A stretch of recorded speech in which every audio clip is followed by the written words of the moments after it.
పేరు నాగజ్యోతి. సోమవారం ఈవినింగ్ దడ ఎక్కువగా ఉంది అని చెప్పి హాస్పిటల్కి తీసుకొచ్చాము. అప్పుడు పల్స్ రేట్ చెక్ చేస్తే 234 ఉంది. సో అందుకని చైతన్య డాక్టర్ గారు ఆ పల్స్ రేట్ని తగ్గించడానికి చాలా ట్రై చేశారు. మిగతా స్టాఫ్ అంతా కూడా అక్కడే ఉండి మా మామ్ దగ్గరే ఉండి చాలా మటుకు తగ్గించడానికి ట్రై చేశారు. అని తగ్గించారు. తర్వాత అసలు ఇది ఎందుకు వస్తుందా కారణం తెలుసుకోవడం కోసము 2 టెస్టులు తీయాలి అని చెప్పి అన్నారు. యాంజియోగ్రామ్ చేశారు. యాంజియోగ్రామ్ తీసినప్పుడు హార్ట్ అంతా కండిషన్ బాగానే ఉంది, ఎక్కడ బ్లాక్ కాలేదు అని చెప్పి అన్నారు. ఆ తర్వాత ఈపీఎస్ టెస్ట్ తీద్దాము అని చెప్పి మేడం ఎక్స్ప్లెయిన్ చేశారు. ఈపీఎస్ టెస్ట్ తీస్తే అక్కడ ఒక నర్వ్ ఈపీఎస్ ప్రొసీజర్ చేయాలి అని చెప్పారు. ఒక ఎక్స్ట్రా నర్వ్ పెరిగింది, దాన్ని డీయాక్టివేట్ చేయడం కోసమని. సో నిన్న నైట్ ఈపీఎస్ టెస్ట్ కూడా చేశారు.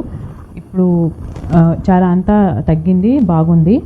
ఇక్కడ మేడం గారి సపోర్టు, డాక్టర్ గారి సపోర్ట్ అందరూ బాగున్నారు. అండ్ స్టాఫ్ కూడా చాలా ఫ్రెండ్లీగా ఉన్నారు.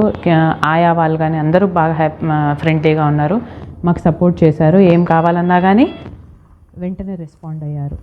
మంచి హాస్పిటల్, చాలా మంచి హాస్పిటల్.